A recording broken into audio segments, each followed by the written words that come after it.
I think you said yup just as I asked if you were ready, and then so that was probably the first word anybody heard on the podcast instead of the actual theme song of me opening this Yes. beer. So I want to say that we screwed up the theme song again. This time in reverse, because I said, okay, so just 1, 2, 3, no practice countdown, just 1, 2, 3, right? And Sean said, yeah, just 1, 2, 3, and then so I opened my beer. Because I was confirming what we were talking about. Anyways, welcome to A Drink in the Past, the only podcast where I explain our stupid shtick every week, and you probably get it by now, so I'm not going to do it anymore. My name is Sean Michael Patrick Thompson, as always, your host, and boom, there I am. And, of course, we have Nick over here and Chris over there. So Hi. there's Chris and Nick. Nick's on you. I'm He might Chris. just jump in the table topic, and we might just talk about him behind his back, in front of his back. Yeah. The entire time, anyway. He's just going to be standing there staring like a ghost for a bit. Yeah, pretty much. Anyways, today's beer of the week. No, I'm not doing beer of the week yet. First, I'm doing Sean Drinks Something Stupid, which is in my fancy ass wine glass. I have a wine glass. You're probably impressed. I'm actually shocked. Since when do you drink wine? I barely ever do. My buddy Owen gave me these as a wedding present. They're actually really cool. They've got a little doohickey in the center there, if you can see on ye old video, which is like an agitator. So when you swirl the wine, it agitates it. And makes it more pungent, or whatever the fancy wino term for... Aerates it. Aerate, yeah. Something along that line. Anyway, so today's... I come from a family of winos. Oh, perfect. My uncle makes wine, and he lives in not Colorado, so I don't see him very much. Awesome dude, though. Anyways, so today's drink of the week is a peach Bellini, which I have here, and so it's supposed to be a wine top, or a champagne topper, which I'm probably never going to buy champagne, but I happen to have a bottle of white wine here, so it's close enough. It's just not fizzy. I'm going to call it good. And I have another one of these little bottles, so if I do ever get champagne for some reason, I can see if it's actually much different the other way. So, yeah, I haven't actually tried this wine yet either. It's some sort of a Sauvignon Blanc. I have no idea if that's how to pronounce that, but I think everything French is funnier if you say it like hilariously instead of normal. Sauvignon instead of Sauvignon, as a actual fancy French guy might say. Try and pronounce it with a German accent. Sauvignon Blanc.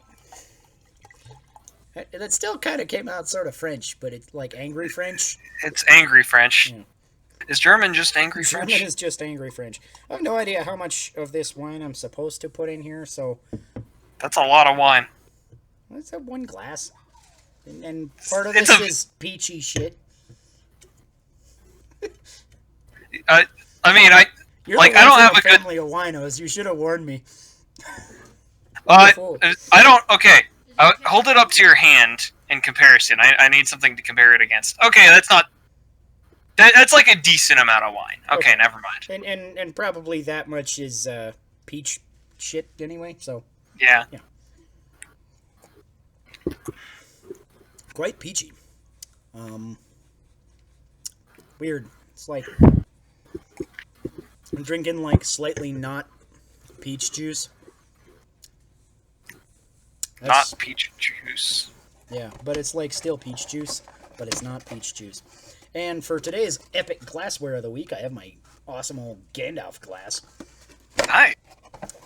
Complete in box. Oh, snap. With the fancy-ass light-up thing. Oh, it's dead. The battery's dead. It doesn't light up. I'm sad now. Anyway.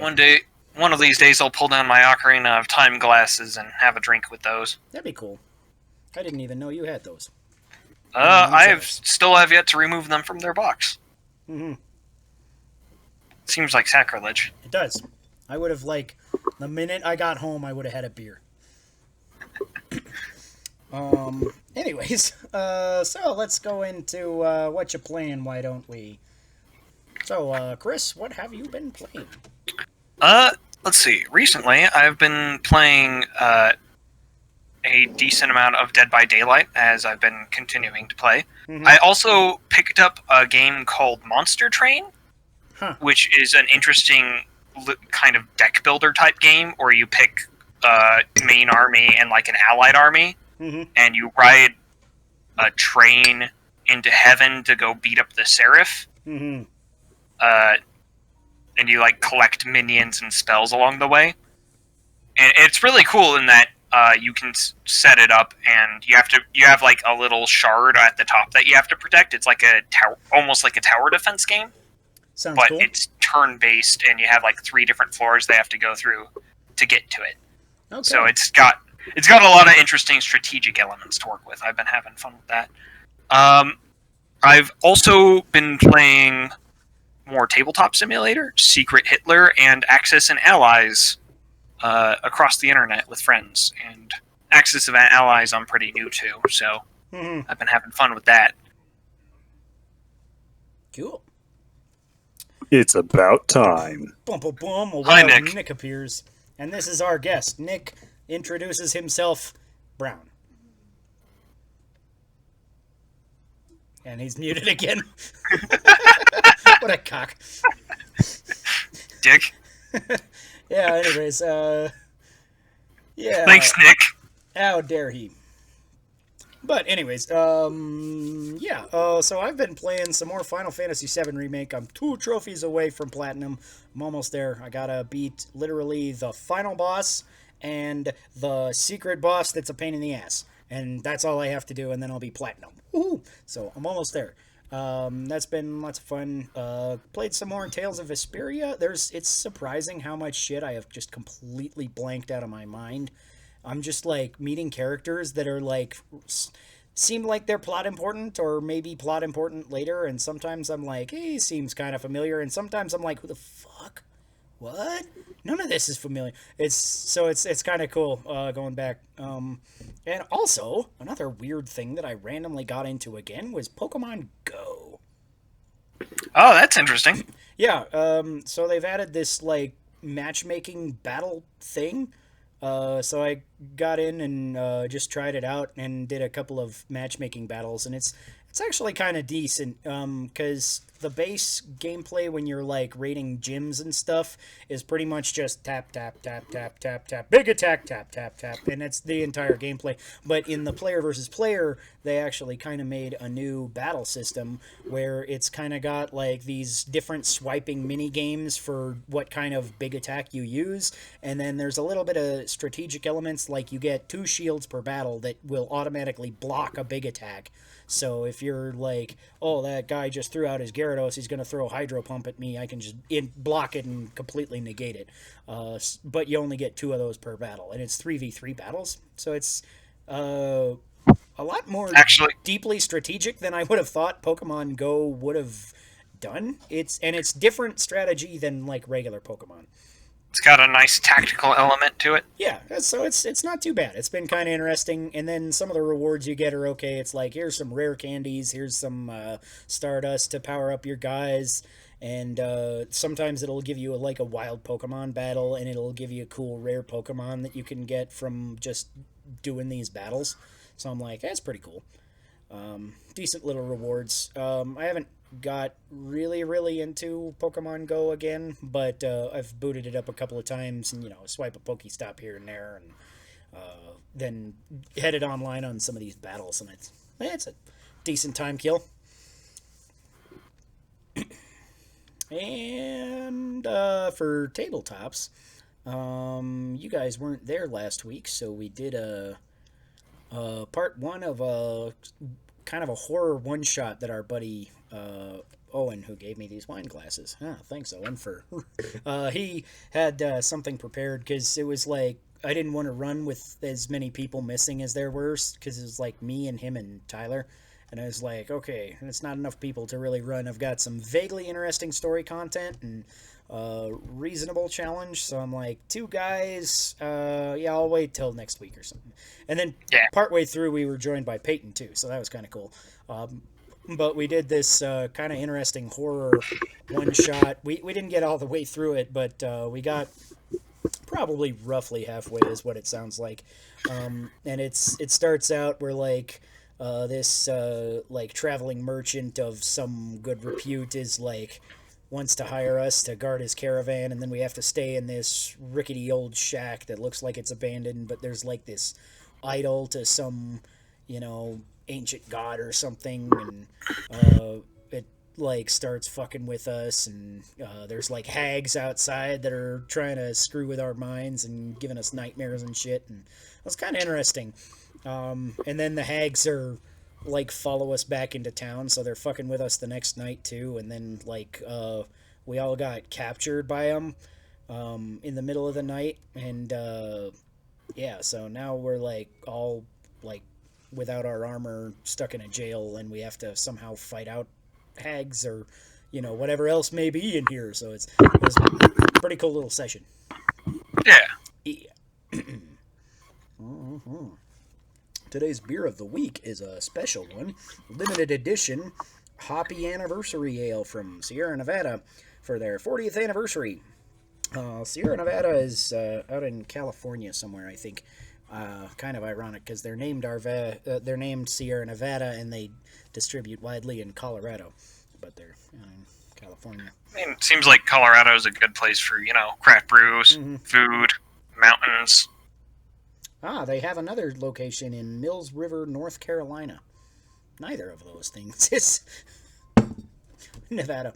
But it's named after the Sierra Nevada Desert, I think, which is partially in California. Anyways, I'm not totally sure. Anyway, some kind of IPA or ish thing. It's Hoppy Anniversary Ale, so Hoppy Ale, I assume IPA adjacent?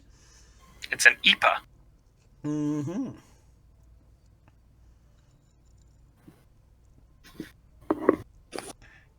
Hoppy. That's about it. And I am drinking a Milk Stout Nitro. A little bit of malt, actually, on the back end. It's not terrible. I don't know. I was like, limited edition, 40th anniversary.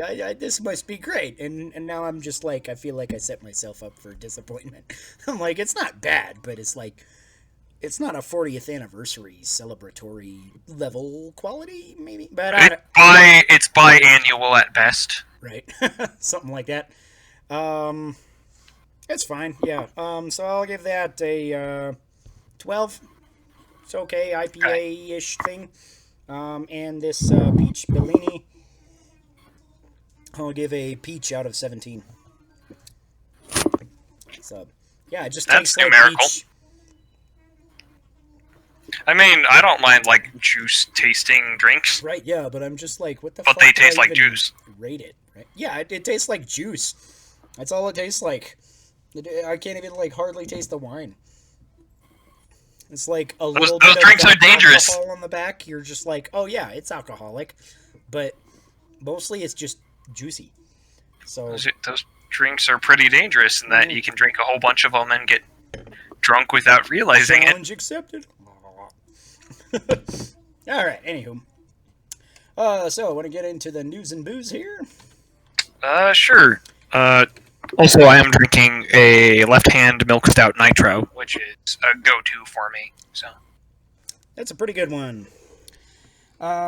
So I'm going to have a few impressions here on Google Stadia as our first piece of Nooz'n Booz, because they are currently offering a 2-month free trial for their Platinum Edition or fancy whatever subscription it's called. So basically that comes with a certain amount of games are just free, kind of like Xbox monthly Game Pass or whatever. But I'm not sure if that's the only version of it, because you have to pay the subscription in order to access games that you buy anyway. So I'm like, I think this is just the version of it, and they call it the premium version kind of for no good reason. And I'm like, that's kind of odd. Anyways, so it's got a 2-month free trial, and I tried it for a day, and I want my money back. So... Okay. Yeah, I tried 3 games, and they were varying levels of terrible. The games themselves, like, 2 of them were okay.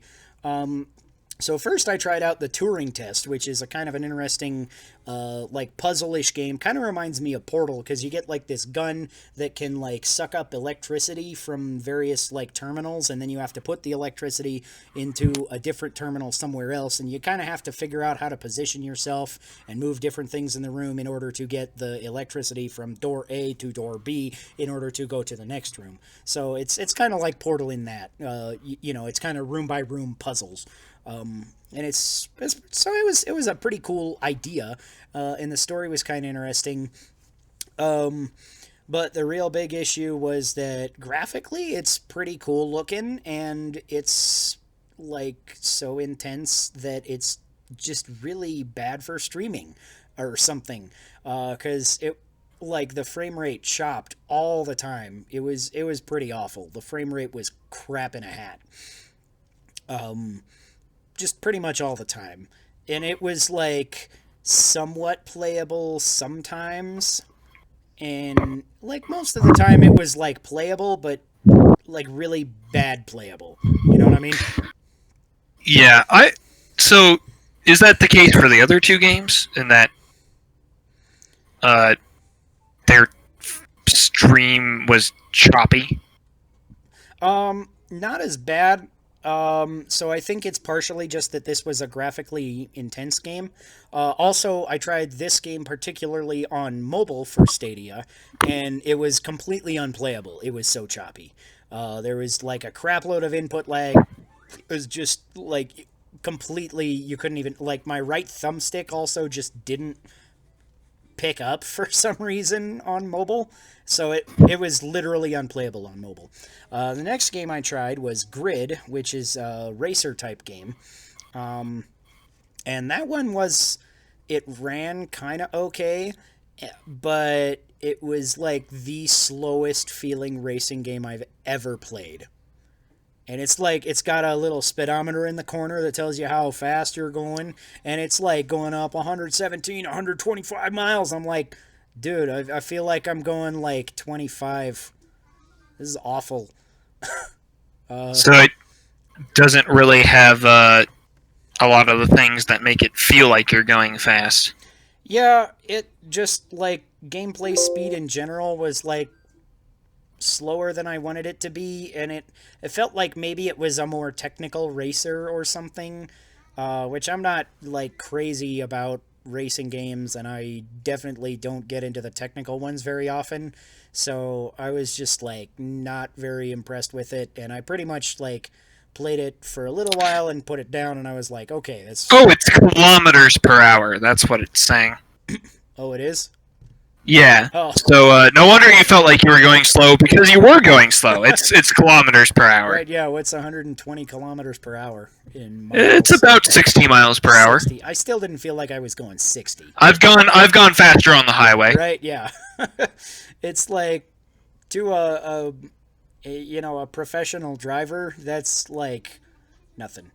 And I'm not a fast professional driver. I drive a school bus. They are not fast, and I felt like this game was fucking slow. So I'm watching a gameplay trailer of it, and it looks like it plays pretty slow. Yeah. It does look like one of those more realistic racers. Yeah, and maybe it's like got good technical racing stuff. I don't know. And Nick is gone. Oh no. What'll we do? Continue the podcast? Talk about him behind his back? Yeah. Silly old Nick. It was funny because Crow was going to come on, and then Crow didn't end up being able to, and Nick was like, hey, I can take your place, and Crow was like, do me good, and I'm like, man, Crow's going to be disappointed now. He talked once and disconnected. So, yeah. Anyways, and the last game I tried was Gylt, G-Y-L-T, which is some kind of a vaguely interesting, like, I don't know what exactly to describe it as, because it's like, it seemed to have, like, maybe stealth elements, but I couldn't actually tell if the, you're like this little girl who's like, her cousin got lost somewhere and mysteriously disappeared, and you're, like, putting out posters for her, And that's like the first gameplay thing you do is you're literally just walking through streets and putting up posters. And I'm like, okay, maybe this is an interesting thing that maybe it'll be a mechanic later. I don't know. And then you're like, some kids chase you and you fall off your bike and it breaks or something. I am watching the first gameplay trailer, and all that stuff is literally happening as you're talking about it, which is funny. Right? Yeah, I guess that's just the interesting. And then it's like you can hear the bully kids like talking about you from off screen, and so I'm not really sure if could actually catch me, but I'm just like kind of running through the area and trying to get away from them. And then I found a house and then it disconnected, which brings me to the biggest problem with Google Stadia is it randomly disconnects you all the fucking time for no reason. None. And Stadia is pretty new, right? Yeah. It's like very new. Yeah, it started in December with an open beta, and it went public, I think, in March or April, something like that. So it's a fairly new service. It's not. That's not new enough to justify random. It's not that new. You know, it's not like, oh, the servers are overloaded because everybody's trying to play it. No, it's just actually bad. And it's so weird, too, because it kept giving me, like, this BS message that my connection was unstable. I'm like, I've got, like, top-tier Comcast internet for my area. It's, you know, I've got good internet. And it, like, what the hell? Why is it disconnecting me all the time for no reason? I'm hardwired in. It should theoretically be able to run just fine. And it was running more or less fine. This game didn't have any major issues. It'd have like a little lag spike here and there, but not like the huge frame dips that Turing Test had. So it was super weird that it would, like, the game would be running pretty much fine, and then it would just be like, oh, sorry, you're disconnected because you have a bad connection. I'm like, I don't think so, Google. I'm on to you. So yeah, my rating of Google Stadia is crap in a hat out of 17. That sounds fair. Yeah. You know, Google is one of the largest companies in the world. Largest tech companies in the world that build plenty of other, serviceable things. They should be doing better than this. Right, yeah, I would have expected them to actually do pretty okay for this whole thing. So, but, I would... stick that in your pipe and snort it up your nostril. So to put that into, so to put that back to you, Chris, you gonna try the free trial of Google Stadia? No. Stick with Steam. Yeah, I have, even without all of the games that I have in my backlog and the games that I'm actively playing and the other things I want to do with my time, Google Stadia just doesn't, it's not worth it for me. Yeah, it's like, it would be cool if it worked, like, reliably and you could stream these games really, really fast. But I guess technology is not there for the average consumer right now. Like, I feel like I'm better equipped than some consumers, and it was crap for me. I don't feel like I'm the best equipped. I don't have a high-end gaming PC, but my PC's okay. It's just upgraded to a solid-state drive, and, it's like, it's an okay PC. But it was terrible. And it's completely unplayable on mobile, which is, like, one of the big draws of Stadia is that, like, you can play it on PC or mobile or your smart TV. You don't have to be tied to one specific place. You can play it wherever. And it doesn't work. So... it's a real shame. If it doesn't do the one thing I was excited about it doing, it's pretty lousy. Is Guilt Stadia exclusive? It might be. I think Guilt was one of the Stadia exclusive games. Because some of the ones that they put on there that you just get for free with your pass are, like, exclusives, and some of them are not. So I don't remember the details, but I believe Guilt was one of the exclusive ones. I do not like. I'm not a fan of the exclusivity deal with a service that's basically a streaming service. Yeah. Because not only, because then shit like this happens. You have to have an internet connection to play it, and the service has to be stable for what otherwise could be a single player game. Right, yeah. And it's like, maybe if they had a download option, it wouldn't be as bad. But they have no download option. It's because it's supposed to be all streaming, which I kind of get the attraction of that, but it has to work for that to be a thing. And also, I literally looked through their entire catalog, and there's actually just not very many games on Stadia either. Because it was probably like if you put it on, 12-point aerial, you could probably list all of the games in like a quarter of a page. It's like comparably to other services that provide games to PC, which is the only viable place. Because I'm like, I didn't play it on a Chromecast, okay, because I'm not going to buy a Chromecast Ultra to try this. But if it worked, maybe I would have bought a Chromecast Ultra to, play it on my 4K TV. That would have been cool. But I'm not gonna, buy a, $60 Chromecast or whatever just to try it and see if this works. But I cannot imagine that a Chromecast is as good as my PC. So I'm wondering, like, if, like, Chromecast can even run this very well. Because Chromecasts have no, unless there's a difference between the Ultra one, there's no way to hardwire it in. So it would have to be over Wi-Fi, which, again, start screwing up your connection there. So if that's the preferred method of playing, and I can only imagine that's worse than the regular methods that I tried, like, how is that gonna happen?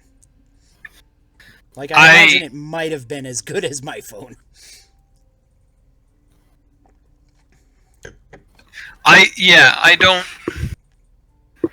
There's always the chance that Stadia could take off and become something big, but not in its current state, not in its current form, not with this level of bad service. Yeah, I'm just like, I can't believe people actually subscribe to this. I'm sure they're out there. It's like one of those unbelievable things that just like you're like, are you sure that's a real thing that happens? I don't know. I haven't actually met anybody who's said anything good about. It was funny. I was tweeting about this and how terrible. I think I tweeted out that I wanted a refund for my free trial, and some like Stadia following person tweeted back at me and was like, "Okay, you can refund it all to your bank account." And I was like, Was that supposed to be witty? I don't get it. I can refund my $0 to my bank account? Like, okay, my joke was like dumb, but that was like, what are you even saying? It's no. I don't have a good thing to say to that. Sometimes people are just dumb. I read a review today also that helps prove this point also. It was pretty funny because I forget, I was scrolling through the Google store to look at movies and different things like that, and I came across Cats, the new one, which I unfortunately saw myself. Yeah, the movie. Oh. And I noticed it had a 22% on Rotten Tomatoes, and I was like, wait, people, there are actually legitimate critics that found anything redeemable about this movie. And there's nothing like it. Right, I guess, maybe. But no, like this, I read one review because I was just like, what are positive people saying about this? Like, what positive thing can you say in here? And literally every point he had was like objectively incorrect. Like, I will say, in defense of Cats, I really actually wanted to see Cats, because it sounded so awful it was going to be a memorable experience. That is a statement that you can factually say about it. Yeah. But it's not like one of those bad movies that like is okay because it's bad, that it's fun because it's bad. It's just like drags on because it's bad. Like, but anyways, I was like reading this dude's review, and it's like for the New Yorker or something huge like that, and he's just like, oh yes, this was a riveting adventure, and the CGI was wonderful. And I'm like, okay, the CGI was okay, except for there was actually clear glaring incidents where it was not finished, and like characters literally didn't have some of the CGI done, and it was just them in their costumes, and you could really tell in some of these scenes. I'm like, did you not watch the movie? And then he went on to be like, Andrew Lloyd Webber's score was so diverse and well arranged. And I'm like, one of the most common criticisms about Andrew Lloyd Webber as a composer is that he will make a musical and he will make every fucking number sound the same. Like, So- you listen to Phantom of the Opera and you hear dun dun dun dun dun dun dun dun dun dun 8 zillion times. And I like Phantom of the Opera okay.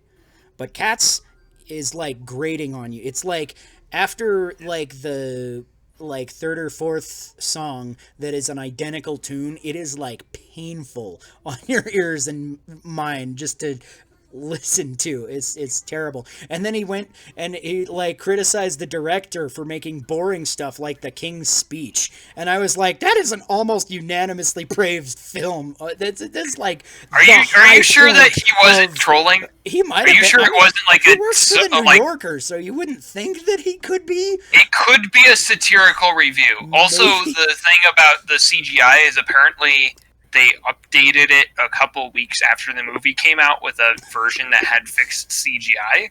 Okay, because there are like seriously scenes where some of the characters had claws in like the last shot, and then they'll have no claws in the next shot, and it'll just be fingernails, and it'll look super freaky because it looks kind of weird because they're cats anyway. But then it's just like, now they got human fingers. That's just terrifying. Ugh.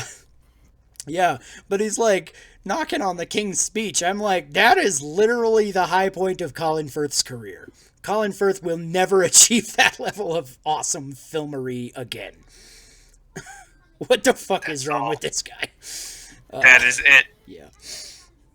Anywho, should we get on to our next piece of news and booze? What do you rate that beer, Chris? I'd rate it a 14. I'm feeling it a little less tonight. All right. How dare you? PS5 reveal happened, except it didn't. It was announced to happen on the 4th, and it was delayed because, according to Sony, which I apparently spelled incorrectly at the document, so I will fix that typo for your viewing pleasure. You just watched me fix a typo. Aren't you so happy? Why is the caps lock on? So now I have a capital Y at the end. Why is it still? I just turned it off. Why? Okay. This is our quality content, folks. Sony announced that the game's reveal event has been pushed back at this time because it is not a time to celebrate, and they want to allow time for more important voices to be heard. So this particular date coincided with the I believe the memorial service or funeral service for George Floyd. So with all that's been going on, Okay. Is that something we want to talk about at all? I don't want to get like super political on it, but I just did kind of want to say that I think it's cool of these guys to kind of take a step back and be like, Okay. guys, there are more important things than video games in here.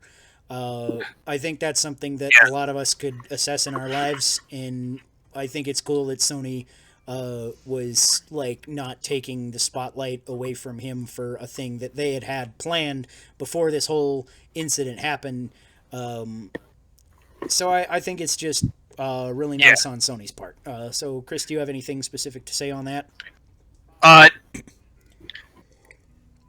happy Sony's doing that. There's stuff that I could get into, but won't in the interest of saying the show is a place to get away from. This podcast is a place to get away from a lot of the awful happenings of the world. Yeah, that's kind of what my idea was. Is like, we don't like talking politics here, not because they're not important, but because you need a break from it. So instead of thinking about politics for 5 seconds, let's raise a glass and just have a good fucking time instead. And Because I'll every now say- and then you need a break from all the bullshit that's happening in the world. I will say that it's important. What's going on is important. You should keep yourself informed, but you also should not feel bad for not letting it overtake your life. Yeah. So, anyways, that's enough of the doom and gloom. Important, deep shit, but we're here to, like I said, let's just have a fun time so we can get away from it for a little bit. This is a hilarious one. Did you see this about the Sega revealed the Game Gear Micro? Holy fuck. Yeah. No, I did not see this. Okay, so this is going to release October 6th. It's unclear if it will have a global release, because it's currently only announced on Sega's Japanese channels. So it's not clear if this will even release in America, but I feel like there's enough of an American audience that would be interested in it that it might be interesting, but it's a weird way that they're going about this. So the system will be available in 4 colors.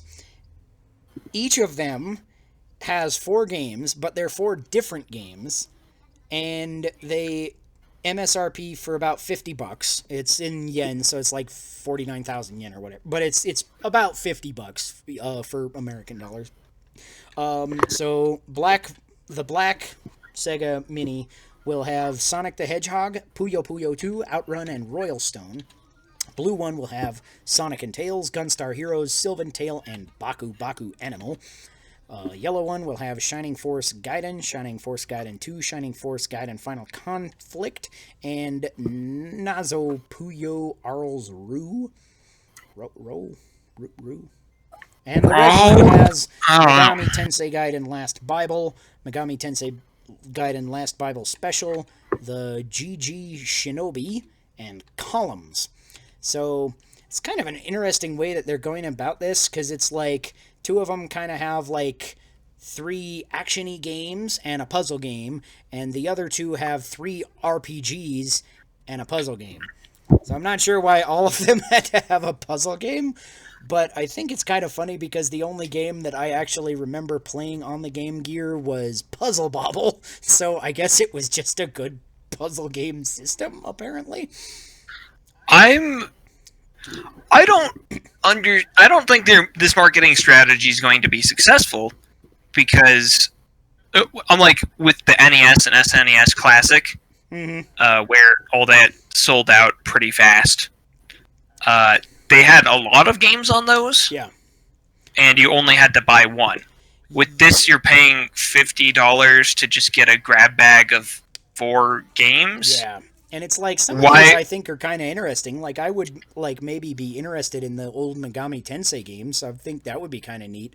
I didn't even know Megami Tensei was that old of a series. I thought it started in the DS era, and I was like, oh wait, hold on, it's a really old series. It's like back in '87, I think, is when I looked up the first Megami Tensei game came out. I was like, yeah, oh. They're actually significantly older than you might think. Yeah. But I'm thinking people, even if you didn't want to, take an emulator on PC and technically pirate some of these older games, there's still legal ways you can play this on PC, and cheaper ways of getting this that don't involve keeping track of 4 separate fucking miniature devices that you can lose. Yeah. So I just don't think these things are going to sell that well. Yeah. I'll be curious to see what actually I happens. feel like there's a decent amount of Sega collectors that'll just be like, yeah, I'm getting them because I'm a Sega collector. Like, is I feel a large part of what happened with the NES Classic, but I feel like there's going to be a lot of Sega collectors that are turned off from like, oh, I want all these games, but and I want to collect every color. Like, even if they didn't have different games, there are people that would collect every color. But I feel like some of those people might even be turned off just because it's like, 16 games for $200, right? That's a terrible deal for old ass games like this. Like 4 games for $50 is like just not great. And like it was funny because I was thinking about this. I was like, you could put a very slightly larger hard drive in there. I'm sure these old game ROMs are not that big. I bet you could put all 16 games on one of those things. And absolutely, I can't imagine it would be that much more expensive. Like, even if you have to push it to $60, sure. I bet I would maybe pay $50 or $60 if this came with all 16 of these games.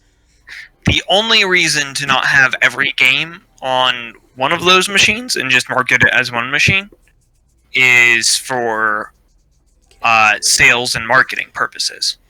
There's no technological reasons you couldn't. Yeah, pretty much. So doing this is just, hey, Sega collectors, collect all 4. Right, yeah. So unless they're doing like an extremely limited manufacturing run of these, I don't see how these would turn a profit. Yeah, I'm not sure either. And it's also kind of weird too, because like even if I was interested, like more than I am, because I'm like loosely interested, but I'm not interested in $50 for 4 games. It's like, okay, maybe if it gets a price drop later, if it goes down to 25, I'll consider it. But then it's like the ones that I would be more interested are like the ones with all these RPGs.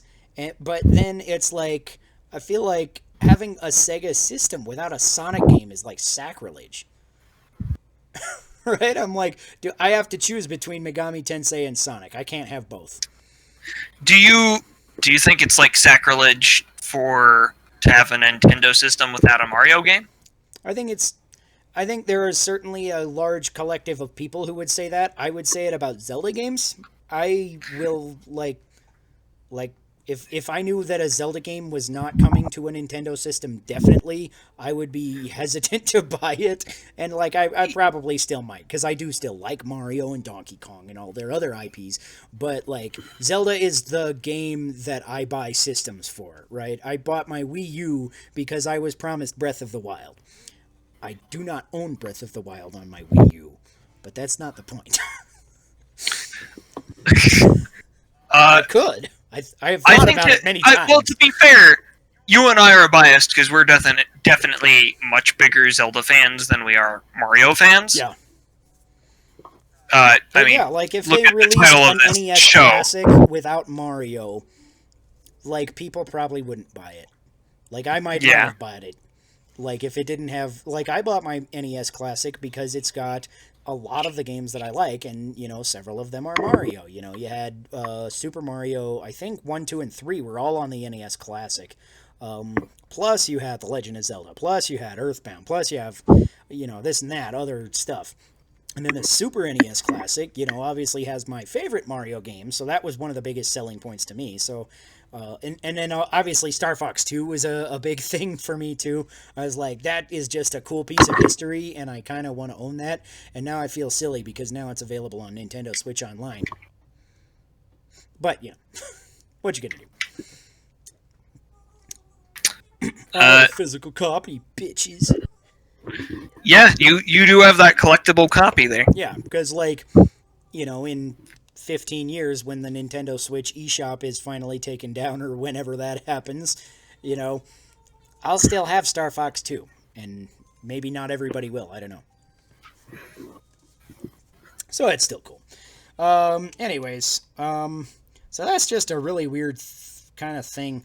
Also, it's kind of weird that the whole the Game Gear Micro is also only like in the pictures. It's like in the palm of people's hands. I saw a comparison image to that in a hand in the like promo images and some promo images of Joy-Cons, and like the Joy-Con is bigger than this Sega system.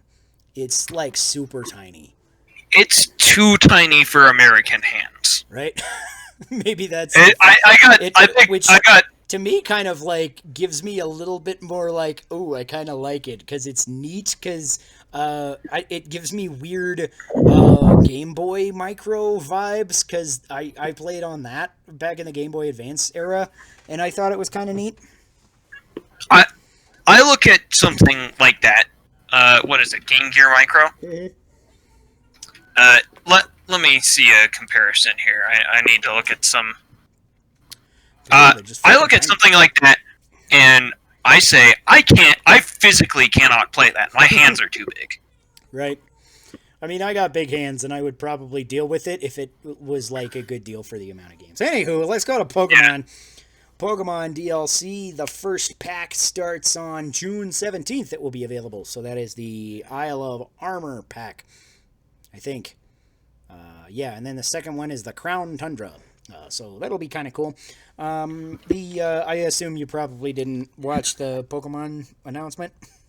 I did not. So anyways, it revealed some cool new G-Max forms, Galarian forms, and some returning Pokemon that were not in the original Sword and Shield game. So like some of the old Pokemon are coming back. We'll have... what was... Oh gosh, now I don't remember. Giratina is one of them that's returning. Cool. So that's kind of cool. And there is a handful of others that they revealed. It's like, okay, so I don't think it's going to be National Dex fully here, but they're putting in some new ones, which I think is a kind of a cool way to appease the butthurt fan base that was a bunch of whining turds about it. I do have to say something negative about everything. Uh-huh. It's in the contract.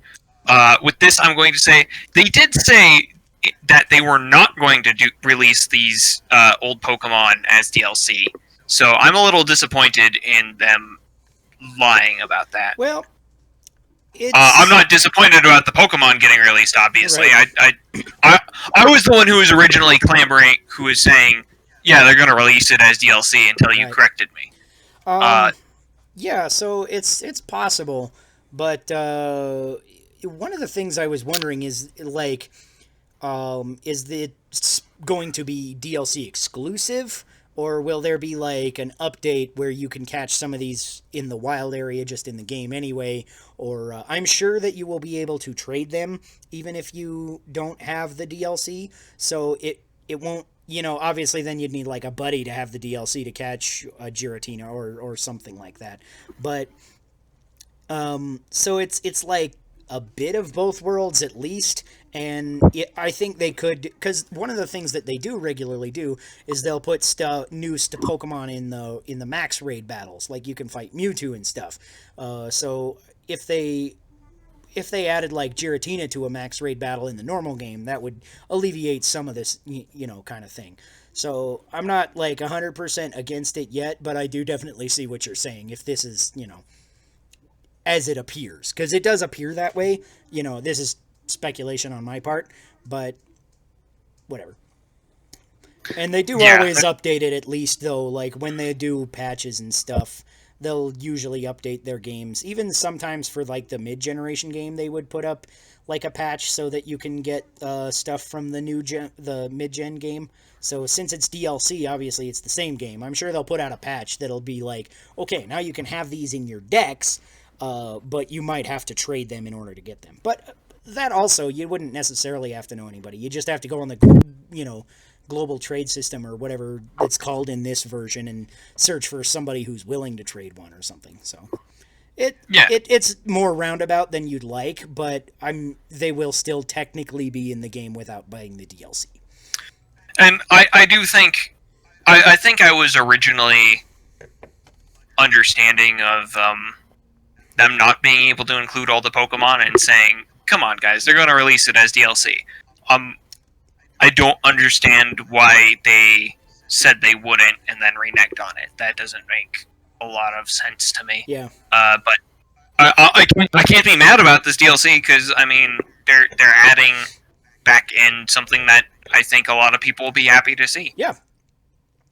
And then some of the Galarian forms were pretty cool. There's like Galarian forms of all the Regis and Galarian forms of the 3 Kanto legendary birds, Zapdos, Articuno, and Moltres. So those all look pretty cool. And I'm like, I wonder what type they are and all that. And I'm like, I want to, I'm kind of excited for this anyway. And it's also reintroducing a lot of legendaries from the old games. So those again might come in. They might, I don't know if they'll come into the base game, but it had like Reshiram and Zekrom and whoever the Xerneas and Yveltal, I think, were in the trailer. So there's tons of other Pokemon that are going to be added, and other new Galarian forms and Gigantamax forms, like for Blastoise and Venusaur. Those were pretty cool. Blastoise is kind of cool because he's got like 8 million cannons on his back for no fucking reason. You're just like, the fuck? What do you do against that? You die. That's what you do. I love Blastoise anyway, so I'm glad to see he's getting, Blastoise is pretty great. Yeah. All right. So, shall we go into our video game topic? Let's. All right. I switched the video game topic halfway through because I kind of picked that other video game topic so that we could talk to Lyle about it, but Lyle did not show up. Mysterious. So, Lyle, if you're watching, you have to drink. I don't have my drink card. I moved my printer, and now my printer is on top of my drink card, so now I can't get it. Anyway. If you're drinking along at home, and your name is Lyle, you have to drink.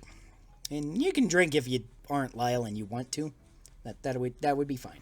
So, today's video game topic is using a video game guide or walkthrough. What do we think about that? Is it morally right? Or is it... Yeah, it's morally fine. You people should enjoy games how they like. Right. Does it make you a worse gamer? Is it too... Are you saying... There's a okay, we can actually talk more about this. I was just doing a thing. I don't like using guides, at least initially, for games. Right. Because I think it detracts a lot from the joy of finding new things. Mm-hmm. But it really depends on the game. Like, Minecraft is a kind of game where you want to have a guide open in a background on how to craft stuff and how to do certain things at all times, and it doesn't detract from the joy of playing the game at all. Right. But if you're going through, like, a JRPG for the first time, it can. Mm-hmm. And then there are certain games where a guide's almost necessary for, like some of the old Sierra adventure games where you could make a mistake and that could end your run. It could make it completely unwinnable, but you wouldn't know that for a few hours. Hmm. Or finding that, so you just get to a certain point and be like, oh, you remember that item that you got? And you said, no. Well, you can't go back and get it now because you missed the opportunity to get it. Mm-hmm. And you just be completely screwed. I think playing a game with a guide like that makes sense. Mm-hmm. I think there's a balance to be struck between the joy of discovery and being just spoon-fed and losing your own and getting frustrated. Mm-hmm. What are you? Because you cannot find the way forward. I think that guides are good for games like Animal Crossing, and I think that they're good for games that you want 100% run on. Sean, I 100%ed Link's Awakening myself. I've 100%ed most of the Zelda games. I've 100%ed myself. but anyways, I'm not saying you didn't, babe. I'm just saying, or for really good art that you really have to have because you collect everything. That's one of the things I was going to go into is I collect game guides just because, particularly for the Zelda series, and there's thrift store loves us for that reason, along because and I love the thrift store for that reason. But yeah, it's kind of cool because there's a lot of Legend of Zelda official art that's never published outside of guides. Maybe so. Hey, you were on the podcast. You have to drink. Try this peach stuff. I don't want to Try the peach stuff. Okay. Okay, and then rate it on a scale of 3 to 17. Oh my god, you're stupid. I'll drink to that. Is it peachy? This ain't bad. You want it?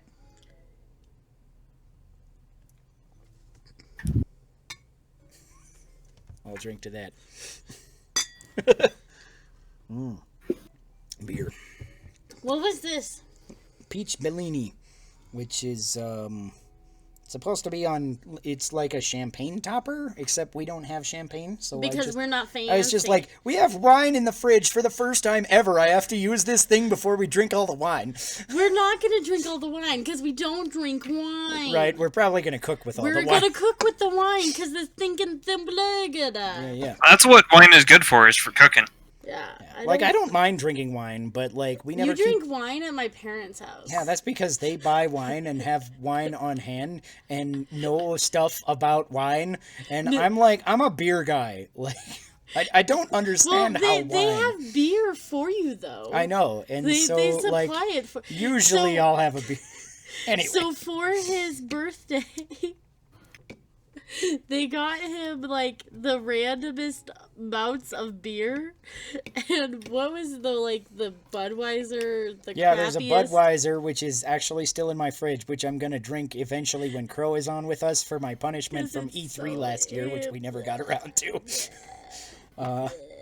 Yeah, and most of them were okay though. There was like a Voodoo Ranger or something in there, and the I'm Oasis. sure my dad put it together because he Right, doesn't yeah. drink either. And then that mysteriously unlabeled beer from Lagunitas, and I was like, "What is this? It's Lagunitas-y." Don't know. It's not bad. What is it with the mysteriously unlabeled beers that just seem to show up in places? Like, This is good. it's dark. I don't know what it is. It's pretty good. Right? Yeah, somehow that ends up happening sometimes. But yeah, I don't like. Sometimes I'll use guides. I've been like. Love you too. Love you. But I've been like using guides on Final Fantasy VII Remake very loosely. I'll like get them to point me in the right direction, and because like some of the things in there, like when you're getting into hidden achievements, it's like, you know, how do you even figure those out sometimes, you know? If I had literally just sat down and done everything I possibly could, then maybe I would have figured it out. But there's also, like, things that are literally just not explained in the game that affect other things in the game that it doesn't explain that they affect other things in the game. So it's like to put 2 and 2 together in order to make that guide, I'm not even sure how people figure this out. You know, some of these hidden achievements wouldn't be as bad because it's like just if you do this set of circumstances, it'll give you the achievement or whatever. But other ones of them are like really obscure, and so to figure out how exactly you unlocked that achievement, where it wasn't available on your first playthrough or something, would be you know, it's a different story where it's like. So that's most of the guide using that I do is like, I need a hint in the right direction of where to go, so that and then I'll, you know, do everything on my own on the way there if I can. Unless I really just need explicit instruction, like there's an achievement in Final Fantasy VII Remake where literally you have to replay 3 chapters and do different amounts of side quests in each chapter to unlock secret cutscenes that you have to say a specific different thing in order to change the outcome of this other chapter, which is where you get the achievement. And so it's like this fairly convoluted thing that I'm just like, I would never have figured that out on my own. Because it's just one of those bass-ackwards things that's made obscure so that it's obscure, you know? It's not like a puzzle, and there's literally no hints in the entire game to tell you how to do this. You just have to, you know, if you played the game enough times, you would probably do it accidentally. But, you know. We are not obligated to spend time on a game figuring out all the secrets ourselves necessarily. There are people who get a kick out of doing that. They enjoy doing that, but there's a certain point where I think the vast majority of people just get frustrated or bored. So I don't think there's nothing morally wrong with using a guide. It almost feels ridiculous that I even have to say that. Right, yeah. I don't actually think that was I was a little bit hyperbolizing, but yeah. But you know that there are like usually kids that would think, oh, it's wrong to use a guide. Right, yeah. That's one of the things that we kind of almost talked about. Like, it makes you a sissy gamer if you use a guide, kind of like, we were talking about on our deleted podcast episode about hard modes, and I feel like there's almost a little bit of a taboo about, not maybe quite as much about playing on easy mode, but, like, using a guide is still kind of like, almost a little taboo where it's like, you use a guide, you're a cheater, which is like, whatever. People, enjoy the game how you want to. The only game where I literally used a guide to complete it was, this is going to be a weird one, Legend of Zelda Phantom Hourglass. That kind of makes sense to me. Yeah, and it's not that I needed a guide, because I could have figured out all the puzzles on my own, and I knew that, but I knew that I really didn't have the patience to sit down and do them in the time limit allotted in the fucking Temple of the Ocean King. That is a shitty-ass, stupid-ass design in the dungeon to have that fucking limiter on your time that it's just like, okay, where do I go? Figure it out this, on the fly while I'm doing this, and it's just like, it got me to put down the fucking game for like a year. And then, just on a whim, I was going through the game store. One of my favorite game stores closed. This was quite a while ago, but they had like this big-ass clearance sale, and I was like, they have the like hardback collector's edition strategy guide to Phantom Hourglass, and it was like $5 or something. I was like, yeah, whatever, sure. I'll give them $5 for that so I can, have the official art and stuff. And that's kind of where I actually started collecting guides. That was pretty much the first guide I ever bought. And I was like looking through it and I was like, wow, there's a lot of cool art in here. This is kind of cool.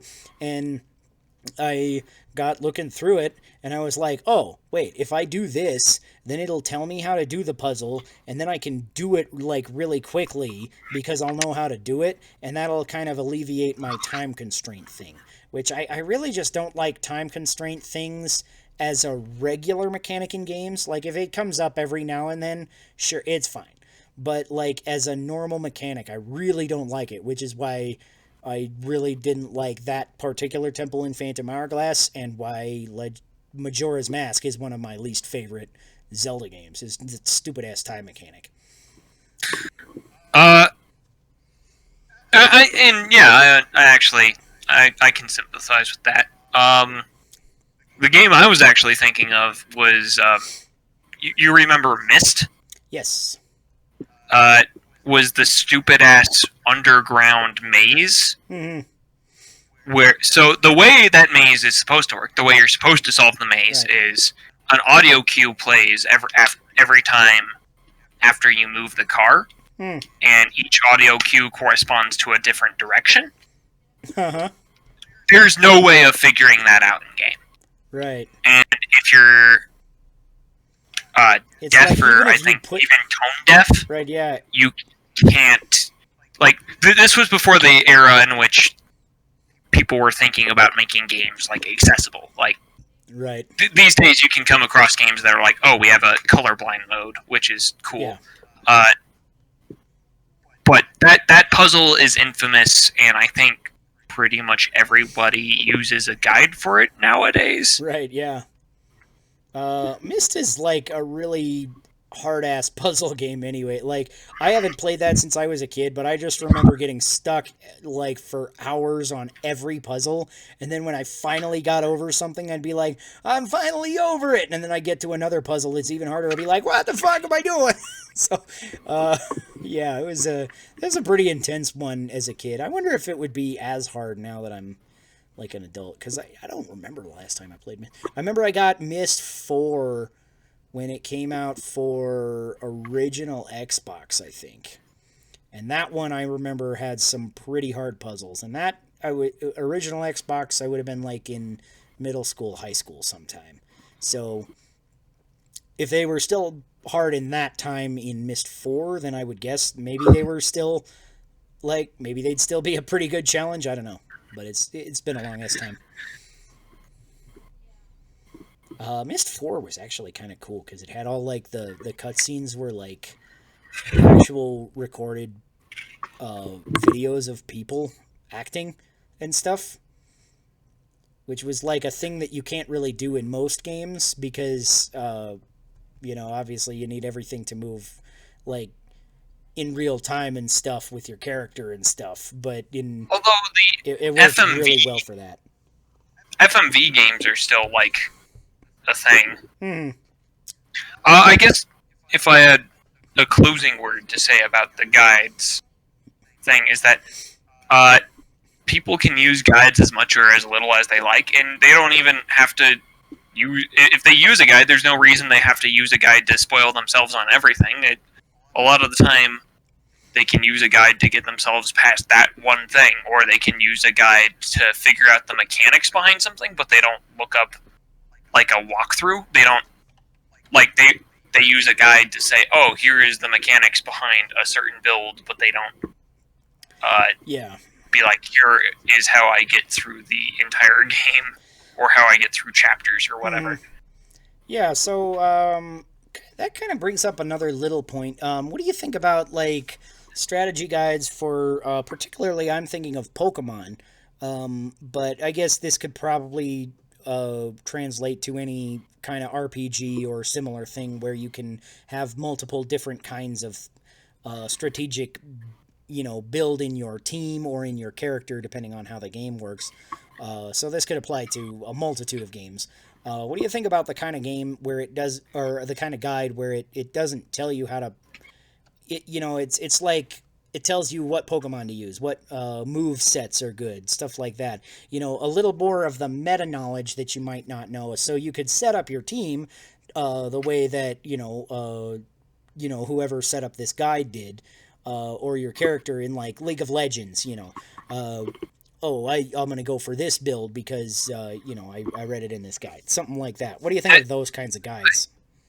I think, okay, so that's actually two very different things that you've kind of put together. Yeah, although they're kind of related. They're related, but they're not identical. Yeah, certainly. So in Pokemon, I think people being like, oh, when you go to this gym, you should bring these Pokemon because of this type advantage. Is something that's just like good, useful knowledge. Yeah. That good general knowledge. I was thinking more for like online meta as well, because there is. So that's kind of where I was relating it to League of Legends. Is there's kind of an online meta between both of these games, where in League of Legends, you've obviously got like kind of a sub game that you have to play to be like, okay, who's on the other team, so I'll play this character and I'm going to build them this way because they've got, I'm going to be Master Yi. I'm going to build him this way because the other guys have appear. I forget all the fucking characters' names. I haven't played League in so long. But you know what I mean, where it's like, and then in like online metas in Pokemon, obviously it's like, last time I was playing was a couple of generations ago, but it was like, if you don't have Primal Groudon and Primal Kyogre and a Mega Rayquaza on your team, you're straight up fucked.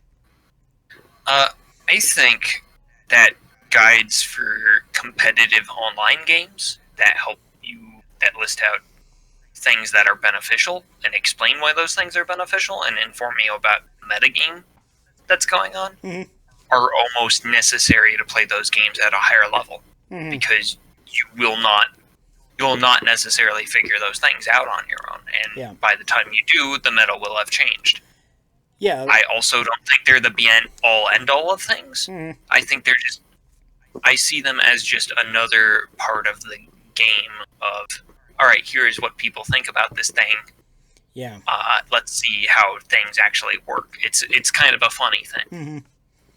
Right. Yeah, because when I was playing Pokemon Online a lot, I didn't, like, look at a lot of guides, but every now and then I'd, like, look at, you know, what other people were kind of running. Especially, like, if I had a Pokemon I wanted to run on my team, then I might look up, like, some of the movesets that people were using.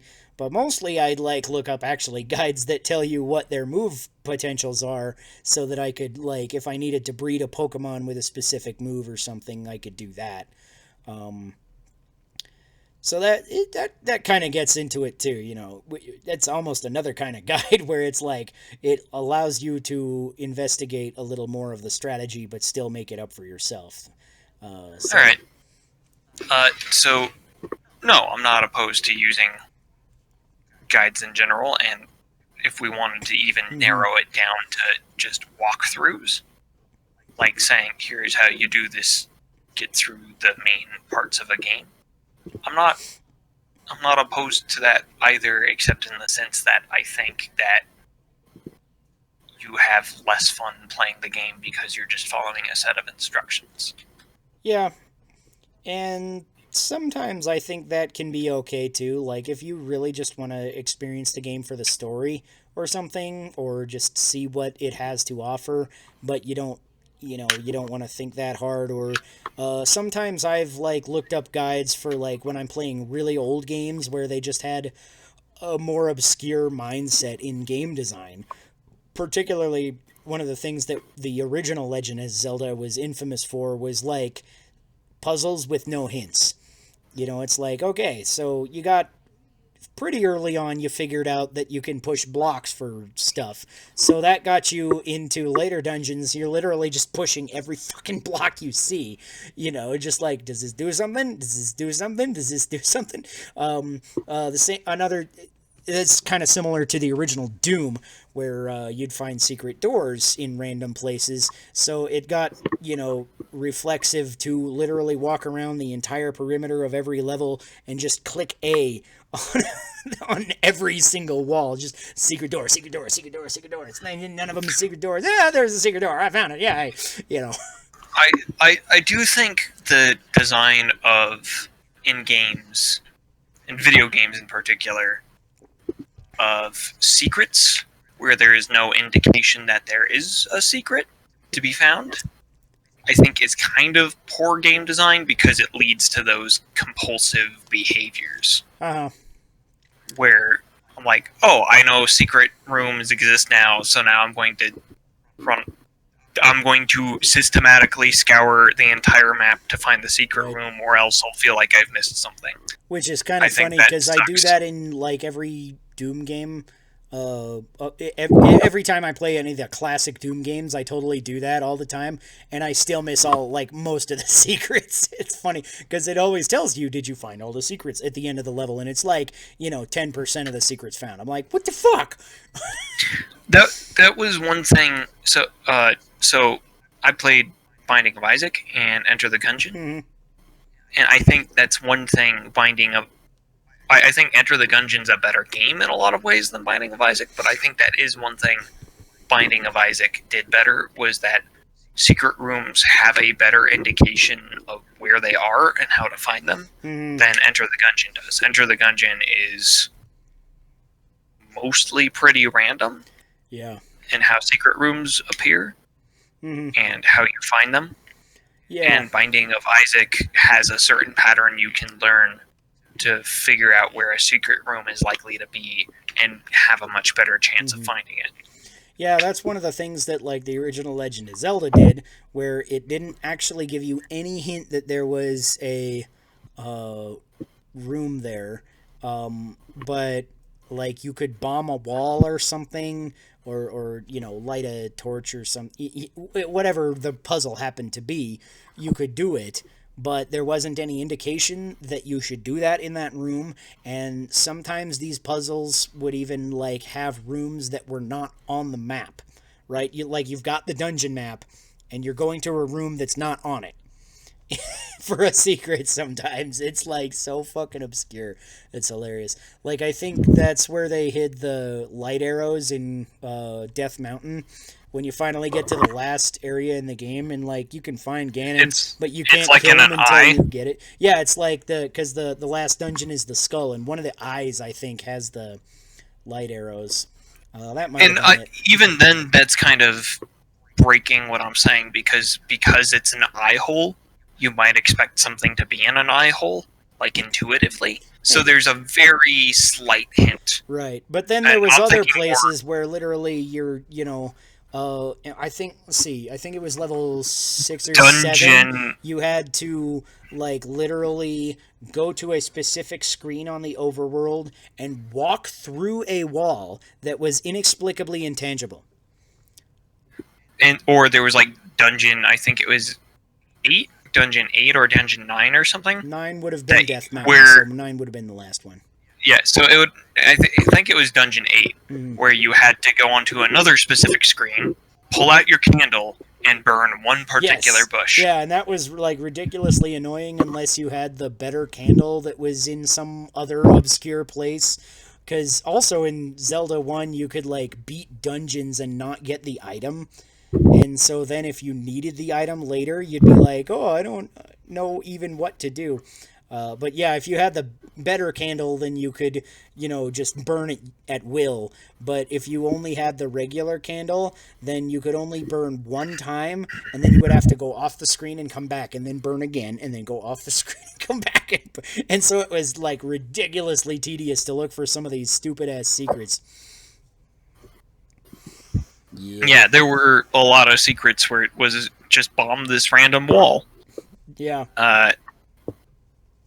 Or like even entrances to main dungeons where it was burn this bush or bomb this wall. Yeah. And that was the only way of finding them. They weren't indicated. Yeah.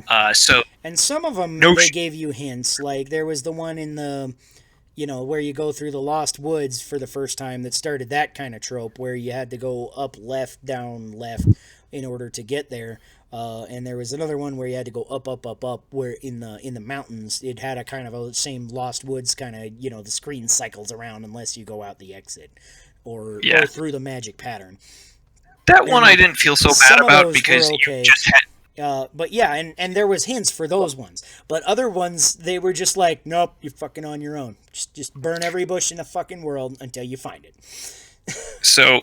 there was... I think the one that got me was like... There's a fairy fountain somewhere, or maybe it's even just a lake without a fairy, and you have to go there, and you have to play the flute. Yeah, that one is... It doesn't tell you. How are you supposed to figure that out on your own? The only thing you find out the flute... you get the flute, and you find out that it will warp you to other dungeons, and you should assume that that's its only purpose, because that's what it does on every other screen in the entire game, except for right there. So, what I will say is that no one should feel shame for looking up a guide when solutions like that are that obscure. But you shouldn't feel shame for looking up a guide either, because everyone is different, and we just play these games. Most of us just play these games for fun. Yeah. If it's fun for you, even if you're using a guide, fucking go for it. Whatever, Yeah. That's something I was telling somebody that, like, we were talking about Final Fantasy VII Remake, and I was like, I'm doing all this shit on hard mode, but you're not a worse gamer if you do it on easy or classic or whatever, I don't care. I'm not better than you because I do hard mode challenges. Maybe I'm objectively better at playing the game. We could make that argument, but who the fuck cares? That doesn't make you better at being a person or a gamer. Being a gamer is just about enjoying shit, having fun. So. Yeah. Anyway. We gotta... Shall we move on to our table topic? We could indeed. I don't even know what to say about this one. So You here's yeah, today's table topic is actually pretty fun. So today's table topic is romantic relationships with player characters or non-player characters or player characters and other player characters. Let's ship some bitches. okay? So I gotta say, Where's Nick? This- He said he was going to come back for the table topic, and now he's not here. let me shoot him a message. He can hop in the middle of this. Right, yeah, and he'll be like, wait, what's going on? Just don't tell him what the topic is, and just let him guess. It'll be hilarious. But what I will say about this is, I don't think anyone. I think people have made like romantic overtures to some of my NPCs before, but they've always been doomed to failure. Uh-huh. I'm thinking of one player in particular who always wanted to romance whose character always wanted to romance the most dangerous woman around. Mm-hmm. First, that was an elf queen with laser eyes who was a master sorcerer, and later, I think it would have ended up being Empress Epitaph, who was like an uber arch villain that ruled over a major part of the world. So I thought that was funny. Uh-huh. But I will say, and this is a weakness as a DM and maybe as a player, is I don't know how to run that. Mm-hmm.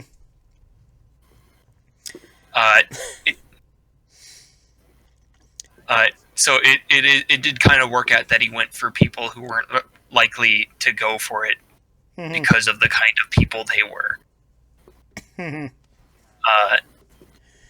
Yeah, I haven't had a lot of experiences with this, but I thought that the few that I have been kind of interesting, and I've kind of thought of more of them than I've actually had. Because particularly I've had one of our DMs has occasionally, again, Owen comes up on the podcast, occasionally will like introduce us a scene where there's a flirtatious person or whatever. He's kind of really good at, developing characterization for NPCs in general. And so, if a flirtatious NPC just happens to be there, then, occasionally stuff will happen, or if their personality clicks, he's really good at kind of, putting them together into a situation. And so I've had actually a couple of different times with him that I thought would be kind of interesting. So one of them was actually in the horror one-shot that we were just doing, where I was... my character is like this Nordic spear maiden, and she's just like, got a shield and a spear, and I'm just, pretty much wrecking stuff for the, combat-centric parts. And then but, like, my backstory is kind of that I'm, like, this person who has, like, been raised by Norse men, and, all that, and, all I know is the manly ways of hunting and, killing and pillaging and things like that. But then I got kicked out of my tribe for something that ended up happening. And so now I'm like culture shocked by everything that I see. And we end up going to this little town that has like having their harvest festival, and there's all these parties going on and dancing and things. And Owen's just like, there's another girl that's eyeing you in the corner of the bar over there. And I'm like, I'm going to go over and talk to her, see what's up. And she invites me to dance. And then we totally had, awesome sloppy sex or some such. Which led to me being imprisoned by the hags, as I said, and now I'm naked. So that didn't work out so well for me. But, it was an interesting little just tidbit of, what happened to my character. And I was thinking of like, how my character might have got into there. And I was like, I was raised in this like Viking society where they, probably fucked everything they could, right?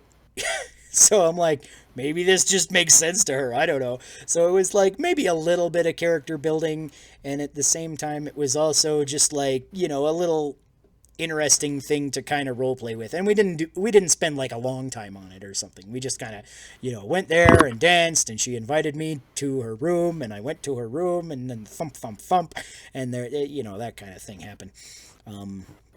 So have you ever particularly taken place in a role play scenario where you were involved in a romantic relation, or your character was related?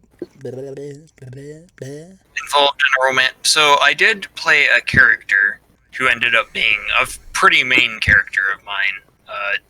Lived through it all the way to the end of campaign, named Sable Lives, who was actually married to Nick's new character at the time, who is not on the podcast and would really enjoy this story. God damn it, Nick. But what ended up happening is, on their first dungeon delve together, his character, Thwitty, dives into a pool of blood, totally opaque, so we can't see what's happening to him, and gets snatched, teleported away, and forced to dance for some demons. Neat. And replaced by with a doppelganger. So he comes out of the pool and says, "Hey, I know a place where there's treasure." And I say, "Hey, you're acting kind of weird. Let's tie you up and get you back to town, because I think you're possessed." Because we don't know what's going on, but we immediately twig on to something's up. So we walk through a room full of, we walk out of this dungeon, and his character starts kicking back and forth and knocks his own character into a deep, murky pit of water, and one other character into a deep, murky pit of water. And I desperately try to rescue both of them, but they both drown. So she spends this entire time thinking her husband is dead, the whole campaign. And at the end, eventually got given a wish by, after rescuing a sun god. That's a long story. She tried to wish her husband back to life, and it turned out he lived for over 1,000 years, being forced to dance for demons. So he was alive the whole time and deeply traumatized. Nice.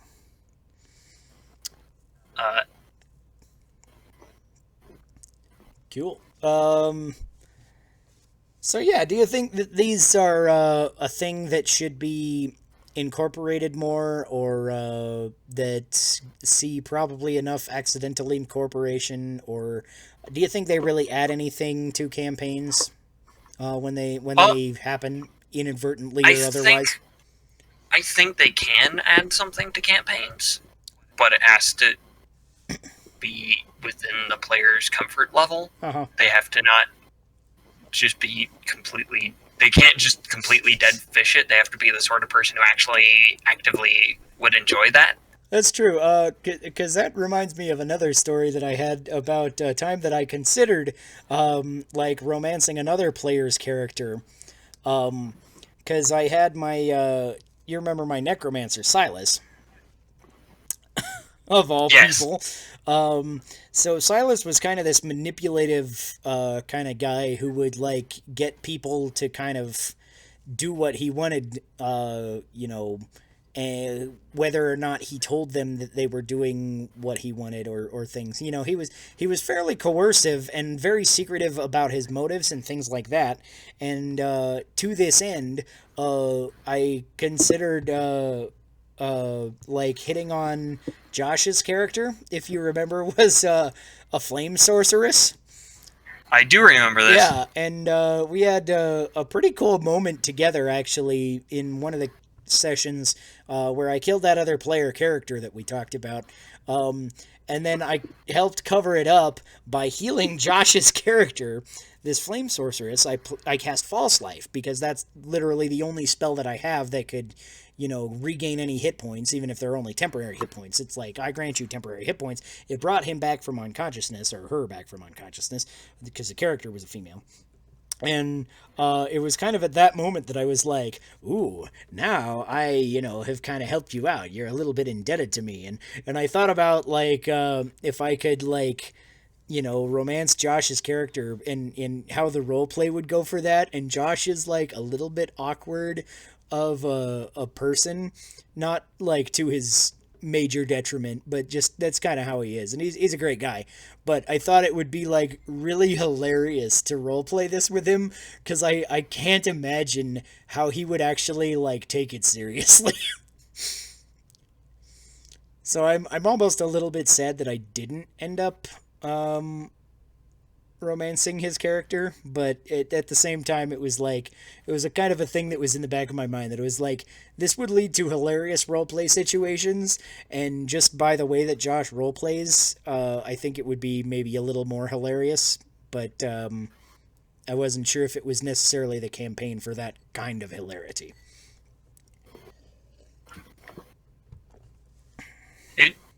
It does seem like it would be kind of funny, but to add something, yeah. Yeah, I don't think it would have added anything to our characters, which is ultimately why I kind of... It might have added something to mine, and maybe, depending on the day, Josh has some really cool roleplay things that he does sometimes.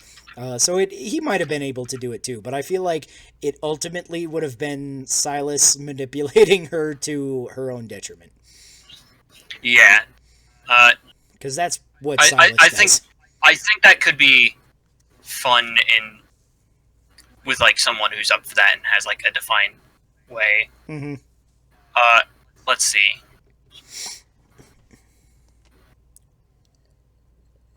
I'm trying to think of other characters.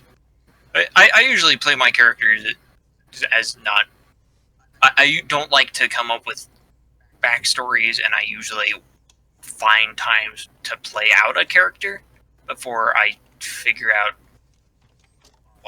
what their basic personality traits even are. Sometimes I'm like that, and sometimes I'm not. It really depends, because sometimes I'm like, I create the entire character from the ground up with, like, the build of the character really in sync with the personality of the character. And other times I'm just like, I have a really cool idea for a build, and then I build it mechanically, and then I get in there, and I'm just like, I kind of figure out who I am by role-playing. Yeah. There is a character I played in your game, and I'm still playing, named Delvinaeus, who was on a quest to rescue his beloved. Yeah. That, I set that up as his initial motivation for going out and adventuring and doing things. Mm-hmm. Since there was like a pretty concrete world and it involved, I was like, I'm sure whatever direction I head in, we're going to run into interesting things. Mm-hmm. So I'm just going to say that she is on the other side of the map here, and they couldn't get together for family-related reasons, or so he believes. Yeah. And then I threw in this whole love triangle thing where, like, she thought that you had left her because you were gone for so long, and she, started dating the bad guy. And I was interested to see, like, what was going to come of that, and if Delvinaeus' basic personality traits would change as a result.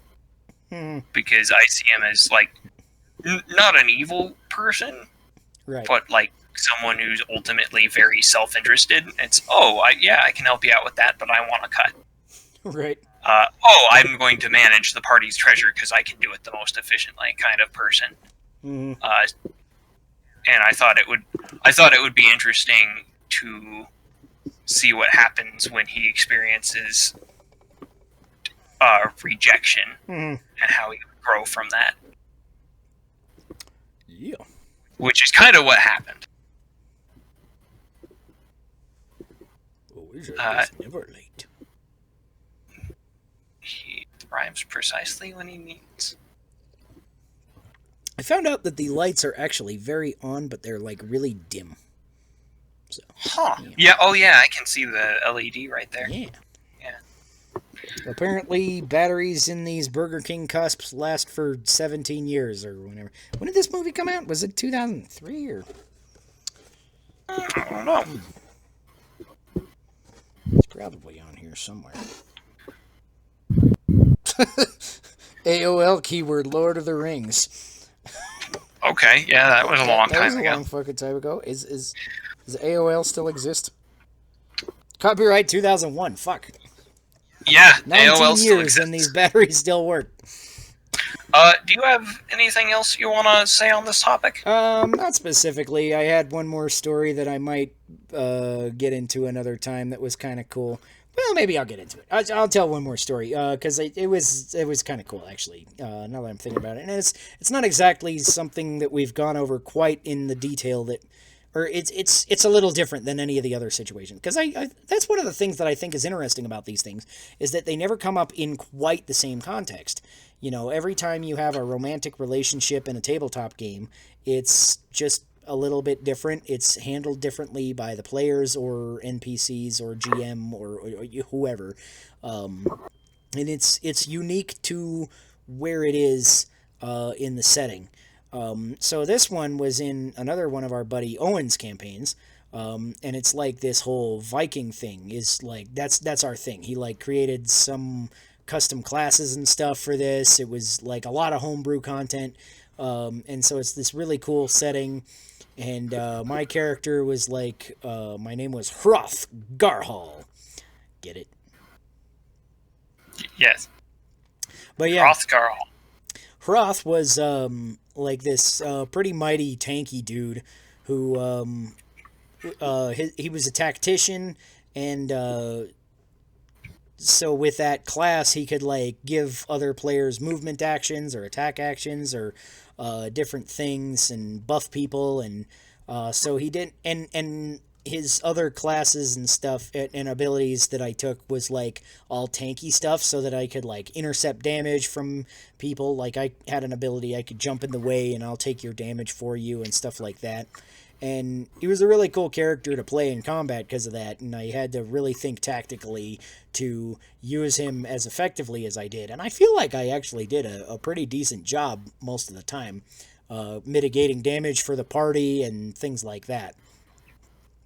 And Owen had this NPC named Sif, which was a spear maiden from our village. And our village was beset by guys from a rivaling faction, basically.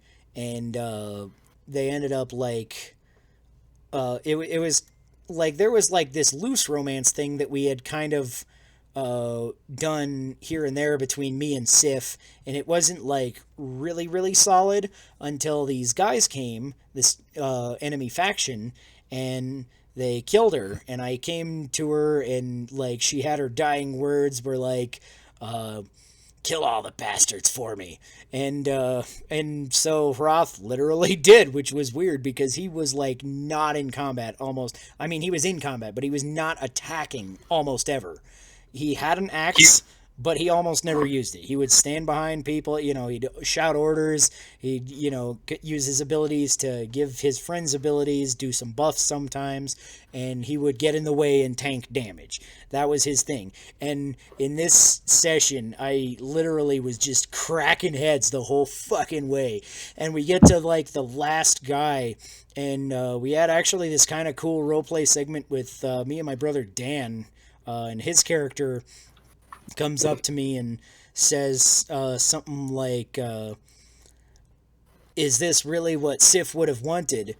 And, you know, as I'm literally like holding my axe to this helpless guy from the neighboring faction, and I'm like, I'm dead set. I'm gonna fucking kick this guy's ass. I'm gonna fucking murder him right here. He's like completely unable to harm us anymore. All of his brothers are dead and everything. He can never do harm to us again if he wanted to. And my brother's like, is this really what she would have wanted? And she's like, and Hroth, my character, I'm just like, this was her dying words. And I fucking I think I even rolled a 20. I was just like, nope, I'm fucking done with these bitches. And it was this cool like roleplay segment that never would have come out unless we had like that little bit of romance between me and Sif beforehand, which wasn't even like a large thing. It was like it happened here and there when we came back to the village that you know, Sif would come talk to me and I would, you know, kind of flirt and she'd kind of flirt and whatever. And then, I inevitably would go a raiding or whatever that we were doing with the, various Viking goings on. So I'd have to leave her. But then when we came back and she was killed, I was just like fucking berserk. It was awesome. So, these romantic relationships, I think, are a thing that could be explored more in D&D games. They have to be done appropriately, certainly. But I think if they're done appropriately and the players are responsive to them, I think they can be really cool. And I kind of wonder how it would be between a player-on-player relationship, because I've never really had anything like that. Yeah, I don't think I've ever seen anything that was like an extended with player relationship Mm-hmm. in any of the games I played. It'd be kind of interesting to see. Yeah. Again, that's a thing that you would kind of have to, play. That would almost be a different sort of a beast, though, because, like, you'd have to kind of play that with the other player and with the GM and not, like, get in the way of everybody else, Yeah, it'd have to be. Because if that somehow overtakes the session, I could see that being really awkward. Like, okay, so I'm going to romance you. Ooh, I'm going to romance you. Ooh, and then we're going to do this. And then we're going to do that. And then we're going to hold hands. And then we're going to bone. That could hijack a session if it was not kept in check. But I think the potential is interesting. So I do know that there are some games that are explicitly about that. I think Monster Hearts and Apocalypse World were games that had a lot more of that, like, built in right to the game. I only ever played one session of Apocalypse World with a cult leader named Dr. Professor, and he didn't get involved in that. And I've never played Monster Hearts, but that's my understanding, is that there are games that actually revolve around that. Oh. To a certain degree. So. All right. So if there's not any last thoughts on that, I guess we can close out. Yep. So, thank you for watching Drink to the Past once more. Have some wise words from Gandalf, and we'll see you next time. And here's the part of the podcast where we just talk about random bullshit instead of coming up with a real ending. Yeah, I mean, I could promote random. We could promote our random bullshit. Right? Yeah, we really want. We do that sometimes, and then sometimes I also forget because I've already had 3 beers or whatever. Because I kind of had 2 beers over at my buddy's house, and then I came here, and now I've had another beer and a. Oh no, you're not social distancing. What? Oh no, you're not social distancing. I mean, we were 6 feet apart most of the time, probably. Probably. I mean, you have to practice a band in person. It's a fucking thing. Sorry. Yeah. Like, it's just a thing. Yeah, I don't actually care too much. Right, yeah, it's like, I try, as much as I can, but, at some points, it's like things are infeasible. Let's see. So, I'm Sean Michael Patrick Thompson, the host of Drink to the Past. You can catch me on Twitter at SpamOManoSpam and on TwoGuysPlayingZelda.com. I do all sorts of editorial-ish things and opinion articles and stuff. Hi, I am Chris, still angry about current events Audette. You can find my writings on DriveThruRPG. Both are pay what you want. They are 5 Cataclysms Core Rules Beta Edition, which I wrote with my co-author, who was briefly on the podcast today, in that he said one fucking thing, right? Yeah, I don't even remember what it was, and then he muted himself, and then he quit 20 minutes later. What a dick. I also wrote. Call him a dick. Yes, please. I also wrote House of Flowers. Drive through RPG comments and just be like, "This guy's a dick." I heard on Drink to the Past. Yeah, it's a little cross promotion there, right? I also wrote House of Flowers. You can also pick that up for pay what you want. It's a full-fledged dungeon that has a couple different ways that you can start the apocalypse, and It's got a nice D100 table of completely new, unique, dangerous, wild magic items. You can play it with any system of D&D except for probably 4th edition, as long as you're willing to do a little bit of conversion work. And that's also pay what you want. My co-author, Nick, who I keep mentioning, also has written several excellent adventures, also under 5 Cataclysm's name. You got to pay for them, but I recommend most of them if you want a good starter adventure. The Sunken Fort has always been well reviewed. If you want like a good middling adventure, I recommend Mad Mask Spire, which is a hell of a lot of fun and has a pretty fantastic antagonist in it. So yeah, check those out. As this 40th anniversary doohickey warms up, it's actually become a little bit better. So it's one of those things that where it's like just too cold or something, so you can't taste all of it. Because I guess now I've been supping at it for like an hour and a half almost. So, but Warmed up so you can taste the flavor now it's better. not as good as it was like half an hour ago. I was thinking this, or an hour ago maybe. You know, I was like, oh, actually, this isn't bad. I'm gonna say something about it being better, and then I forgot to until then. And now I have a tiny little sip left. That was the fanciest sip of beer because I had my pinky up. Yeah. So, what else is new?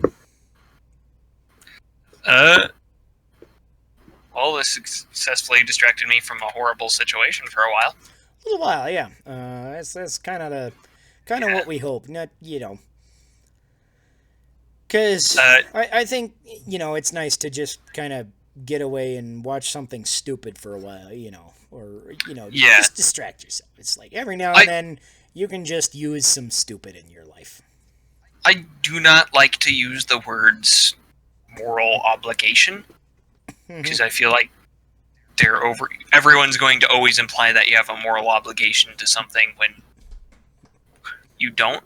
Right. But I would say, as like a gentler way of saying things, is you should keep yourself informed, and you should try to make sure the information you are getting is accurate. But you don't have to immerse yourself in it to the point and never let yourself come up for air either. Right. And this is not sufficiently silly for the end of this, but it's kind of been on my mind a lot. That's lately. Fair. So should we just end it there, or should we steer it in a silly direction, or does that undermine the entire point of this? Well, I feel like I made my serious point. I can talk about dicks for a while. Dicks are cool. Don't you just love dicks? I have some more wine here, so I can... I'm lukewarm on dicks. What about dicks? I said I'm a little lukewarm on dicks. Lukewarm on dicks? Okay. I thought I saw a thing earlier that was like, if you're bisexual, you're bisexual. Even if it's like only like 1% you like men, 99% you like women. So I was like, wait, hold on. So I mean, how are you on that? Does that make you bisexual, Chris? If you're lukewarm on dicks? I think I'm pretty heterosexual. That's fair. I think I'm in that supposed 8% of people that are totally one way, which is funny because pretty much I would say a pretty big portion of the people I know are not. Could be. So I'm like, hey, I'm what society considers the default. That's funny. Right? How dare you be default? You're supposed to be different like the rest of us. Oh, wait. Yeah. Be different, just like everybody else. That doesn't apply when you're talking about orientation. Yeah. I don't know. It's a weird thing. It's like, you know, people are how they are. Who really cares? I'm not here to fucking judge people for who they're attracted to. Right? I mean, everybody loves blue-haired anime boys, right?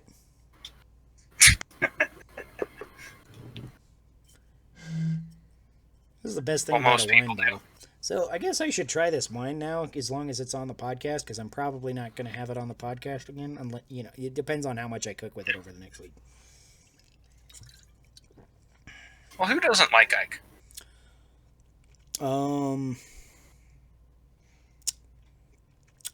Commies, I mean, even Soren liked Ike. right? Soren didn't like anybody. Yeah. Crom was hotter though.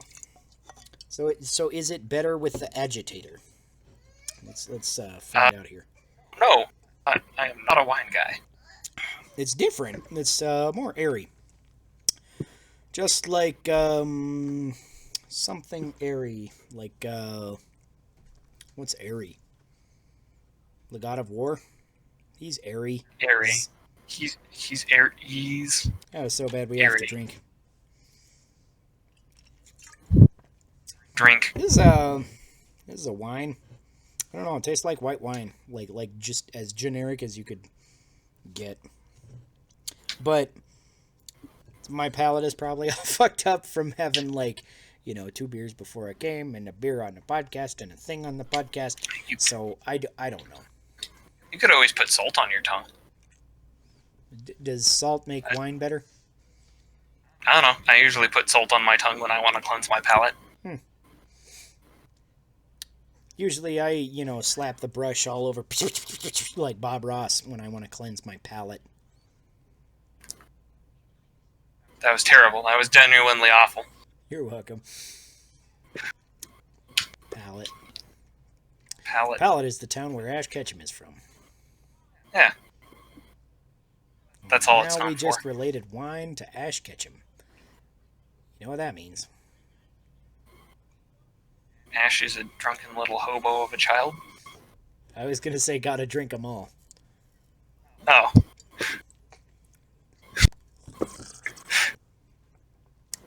Yeah, it is I better feel in like the we've glass. said- This is a good glass. Because just with wine in general, you get a little better out of the nose, I think.